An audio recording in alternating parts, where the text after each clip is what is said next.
সম্মানীয় সদস্য জনাব আব্দুল মতিন খসরু। মাননীয় স্পিকার, আমাদের দেশের মোট জনসংখ্যার শতকরা 10% প্রতিবন্ধী। মাননীয় প্রধানমন্ত্রী জননেত্রী শেখ হাসিনার নেতৃত্বাধীন 1996 থেকে 2001 সাল পর্যন্ত সরকার মাননীয় প্রধানমন্ত্রীর প্রতিবন্ধীদের প্রতি মমত্ববোধ এবং অঙ্গীকারের কারণে একটা জনকল্যাণমূলক আইন আমরা প্রণয়ন করেছিলাম।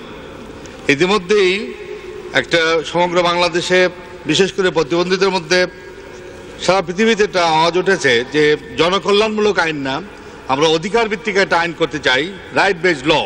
এবং সেই ব্যাপারে মাননীয় প্রধানমন্ত্রী হয়তো নির্দেশী মন্ত্রণালয়, সমাজ কল্যাণ মন্ত্রণালয় কাজ করতেছে।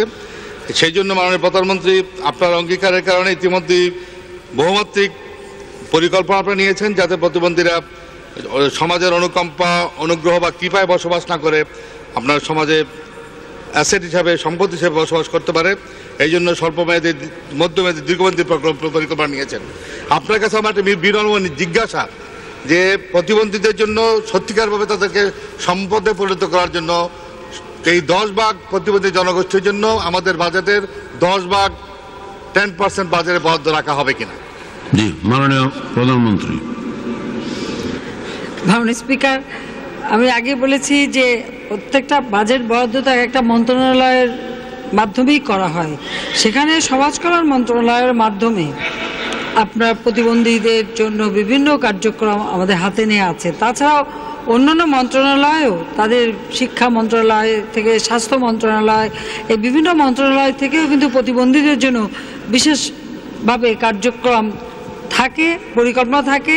কাজেই এখন সেগুলি যোগফল নিয়ে কত পার্সেন্ট হবে সেটা তো পরবর্তী আর বাজেট তো আমরা দেবো। মাননীয় স্পিকার, আমরা 10ই জুন মাননীয় অর্থমন্ত্রী বাজেট দেবে, কাজে এটা তখনই দেখা যাবে।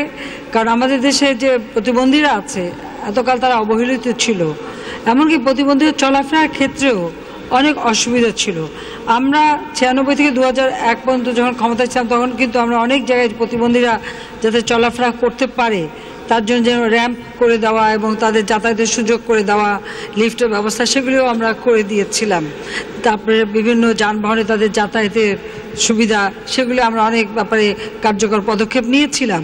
তো আগামীতেও আমাদের সে ব্যবস্থা আমরা নেব। তাছাড়া মাননীয় স্পিকার, আজকে এই সুযোগে আমি একটু বলতে চাই যে আমরা জাতির জনক বঙ্গবন্ধু শেখ মুজিবুর রহমান মেমোরিয়াল ট্রাস্ট আমরা করেছি, আপনি জানেন, যেটা আমরা প্রত্যেক সূত্রে যে সম্পদ আমি আর আমার ছোটো বোন পেয়েছিলাম সেটা দিয়ে আমরা ট্রাস্ট করেছিলাম। এবং এই ট্রাস্টের মাধ্যমে বহু প্রতিবন্ধী ছেলে মেয়েকে আমরা লেখাপড়ার জন্য বৃত্তি দিয়েছি এবং তারা অনেকেই লেখাপড়া শিখে নিজের পায়ে দাঁড়িয়েছে, পাশ করেছে, কারো আমরা চাকরির ব্যবস্থা করেছি, এমনকি আমাদের ট্রাস্টেও আমরা প্রতিবন্ধী কর্মসংস্থানের ব্যবস্থা করেছি। কাজে আমাদের কিন্তু সবসময় একটা লক্ষ্য আছে যে এই প্রতিবন্ধীরা, এটা আসলে তাদের প্রতি কোনো রকম করুণা না।